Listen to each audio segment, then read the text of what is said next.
All right, hey everybody. So we are looking at this worksheet today. So Mitosis Virtual Lab. So this is part one of your activity, and this one honestly does not take all that long. It might look a little longer than it is. Then you got part two, and I have both of these links right here. Thursday, B Day 107. So if we go here to part one. So you guys can follow this, like I said, right here. It says click begin, click part three, click the root tip link. Okay, so if I go back here, it says begin assignments. I'm going to click there. Then it goes down here to part three, click begin. And then I got to go back to the image of the root tip. Okay, that's kind of tough to get there, but we're here. So anyways, as I'm going through this, if I head back here, so I'm finally there. It says follow the directions to identify at least one cell in each stage of division. So get a separate sheet of paper, and draw a colored picture of the root tip cell in each stage. So I stands for interphase. P stands for prophase, right? Here they are, prophase. M stands for metaphase. A, anaphase. T, C, telophase, cytokinesis. Telophase and cytokinesis, a lot of the times those two will be happening at the same time. So that's why they put those two stages there. Now, what the weird thing is we kind of talked about this the other day. We have something called let me get over here. Okay, we got something called the cell cycle, right? Which is composed of three parts. We have interphase, right, which is part one.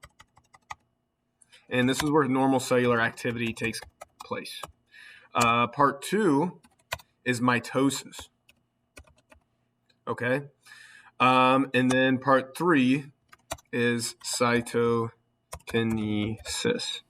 Okay, but mitosis, so you're like, well, there was prophase, metaphase, anaphase, and telophase there too. Where are those guys at? Well, prophase, metaphase, anaphase, and telophase, those are counted here in mitosis. So mitosis then kicks off with prophase,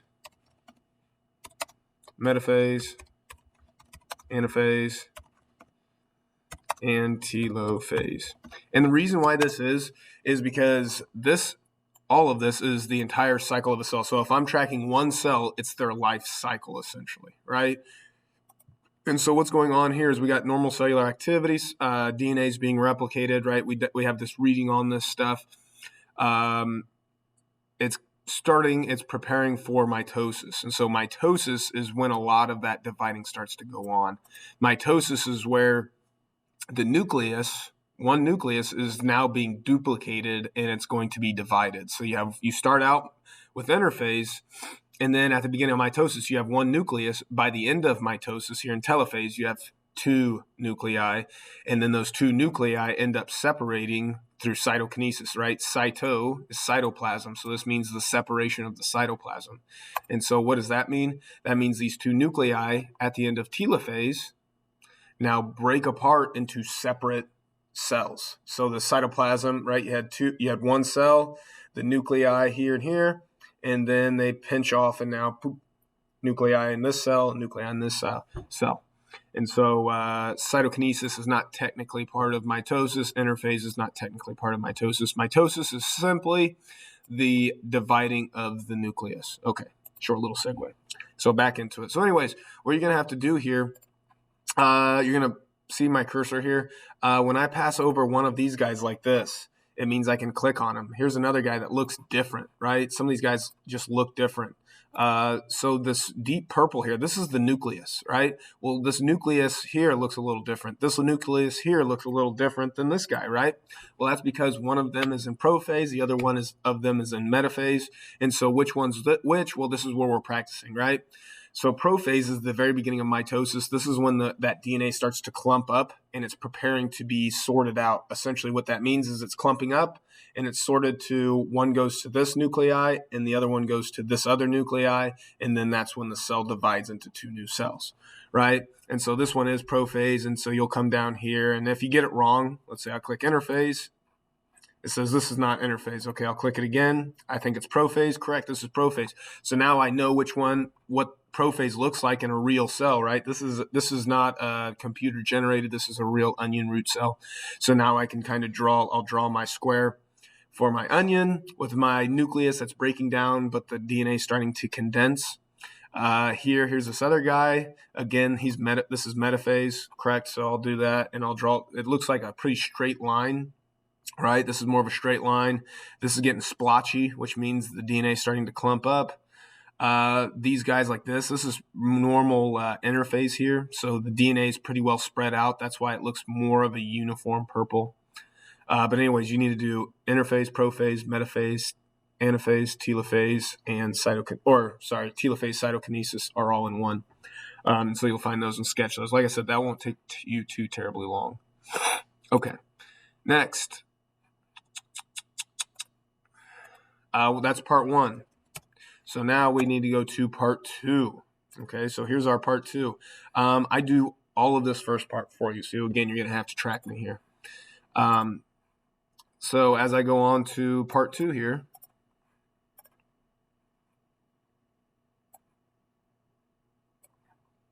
as it's loading here, as I go on to part 2, you don't have to read this stuff. I think it'd be good to just kind of skim through it. Here's kind of another onion thing right here. It just shows a real quick dividing of the cells, right? So there's our 2 new nuclei that are forming on opposite ends at the very end right now. Here's a little quick go through of what does interphase, prophase, metaphase, anaphase, and telophase look like. All right, so then this is what you see on your worksheet. So you already have this on your worksheet. So we'll go next again. Okay, so this is where we want to be. I'm looking at this picture here. This is a cell, right? And it's going through a phase. Well, we just got done looking at, there's my other one. Sorry, we just got done looking at all of these cells, right? And so I'm going to look at your sketches as you're doing this.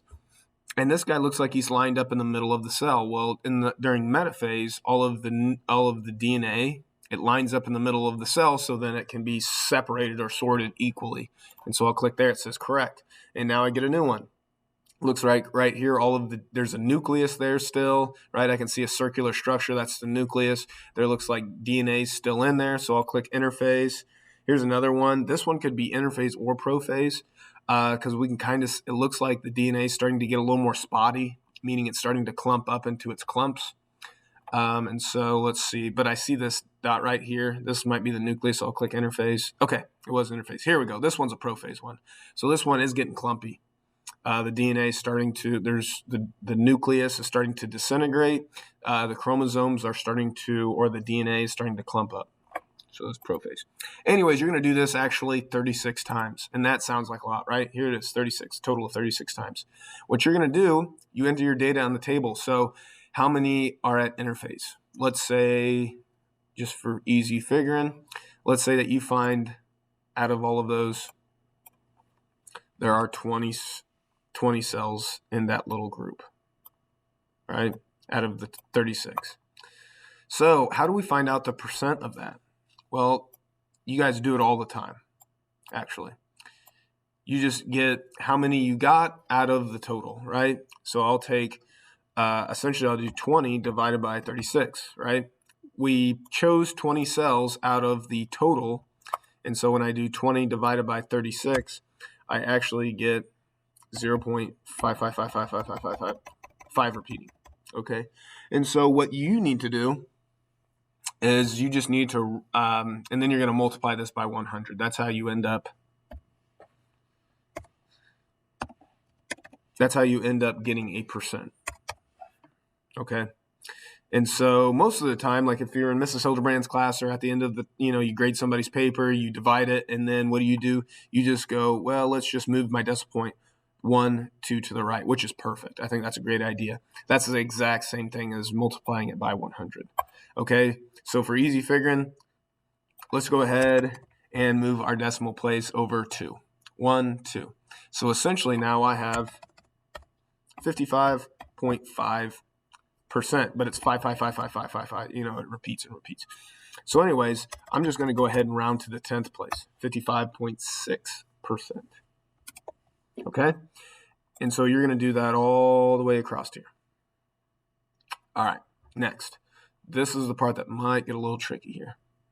So it says use your percentages. So here's our percentage that we just got. It says use your percentages to create a graph on a separate sheet of paper. The amount of time a cell spends in each stage of a cell division based on a 24-hour day, or 1,440 minutes. Well, that means there's 1,440 minutes in 24-hour day, right? So essentially what it's saying is if we monitor these 36 total cells for 24 hours, we want to know how many minutes it would spend in interphase, how many minutes they would spend in prophase, how many minutes they would spend in metaphase, anaphase, telophase, cytokinesis, right?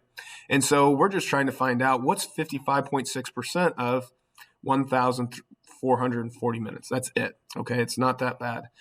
Anyways, what's going to happen, so you saw how I did zero. When we did 20 divided by 36, we ended up getting 0.55555555555, right? Well, anyways, I want you to keep this decimal here when you do that, okay? I don't want you to use this number because you'll get a gigantic number because you probably don't know how to use your calculator very well. So let's just keep this number right here. What you need to do, so you'll just keep this number, and then what you're going to do is multiply it by 1,440 minutes, okay? Times 1440 equals, and this will actually give you, I believe it'll give you 806. 0.5555555, right? And I multiply that by 1,440. That will give you, 800 right on the dot. All right, so there we go. So 55, I did 55.5, but anyways, 0.55, all of those fives, and you multiply that by 1440, that gives you 800 minutes, okay? And that's for interphase. Next, you're going to do it for prophase, right? So how many cells, and you can do this row all at once, and then get your percentages all at once, and then that's when you can do number 4. That's probably the best way to do it, but you can do it however you want, okay? So anyways, this is all interphase. You found, let's say, 20 cells in interphase, right? That's this. So you counted up 20 of these pictures. Anyways, there's your 800 minutes. Okay. Now it says make a graph, right? It says create a graph. This is going to be a little more tricky. So on my graph here, I need to have my y-axis, and I need to have my x-axis. Okay, and what's the difference here? Here's my x-axis. Here's where my phases are going to be. So this is where my interphase, prophase, metaphase, anaphase, telophase, cytokinesis. This is where those guys are going to be. Over here is our time. What's our time in? Our time is taken in minutes. And so when you guys go to draw this, you should use a ruler, okay? And when you use a ruler, use those specific increments. Like if you want to do an increment, let's say 1 every centimeter. And let's say we go in 100-minute increments, right? And we have to go actually in 100-minute increments because I'll go ahead and tell you, your cell spends most of its time here in interphase. And so 800 minutes is going to be your largest number. So our largest number has to be able to be graphed here on our graph. So that means our largest number up here, it has to be larger than 800. So let's make it 900. So let's say I start out here, 100, 200, 300, 400, 500, 600, 700, 800, 900, right? But I want these all to be the same. I don't want this increment to be like this and then my next increment to be like this. I want them to be all nice, neat in the same increment. So that's why you use a ruler, make a nice straight line, and make sure you label them 100 minutes here, 200 minutes here, 300, 400. Your phases here, prophase or interphase, prophase, metaphase, telophase, okay? And you guys are going to draw that out. You'll have to do that on pen and paper, and you'll send that to me. And you can draw this on the back of your onion root lab where you drew those interphase, prophase on part 1. Okay, so if you need more help with this part, please email me, and I can video conference you, and we can get that sorted out. Finally, you're going to use that graph, and it says which stage of the cell cycle is the longest, right? So you're going to use that graph to tell you that. Number 6 says, why are onion root tips a good choice? So this is a root. What are roots always doing in a plant? And then 7, are there any mammalian cells or mammals that would be a good choice or source for dividing cells? So like what tissue on our body would be good to observe dividing cells like the onion root cell? And then it also says, what type of cells would most likely not have cells undergoing division? So what are some cells in our body or that you can think of that would not divide? Like, do we have some cells like, are there nerve cells? Do our heart cells, like obviously our skin, if we cut our skin will heal up and create more cells and heal that cut up. However, if I get brain damage, will my nerve cells regrow and help with that brain damage, like my skin does? So does that happen? You can do a little research on that. Anyways, this is going to be due on Monday. As far as that cell cycle booklet goes, we didn't get to do it at all in class today. This took up our entire time. So it's most likely right now it's going to be pushed back to Wednesday. It could even be pushed back to Friday. On Monday, we're going to do a lab in class, and that's going to take most of the class period. So I don't think we'll have a lot of time in class, if any, to work on the cell cycle booklet too. So that's why I'm thinking it's probably going to be Friday. But if you get some time here and there, just work on it a little bit at a time and make sure you're following those directions. Okay. Like I said, I know this is kind of a confusing assignment, so please don't just do it and think you're doing it right. If you really have questions, please get a hold of me and I'll go ahead and help you out. Okay, bye.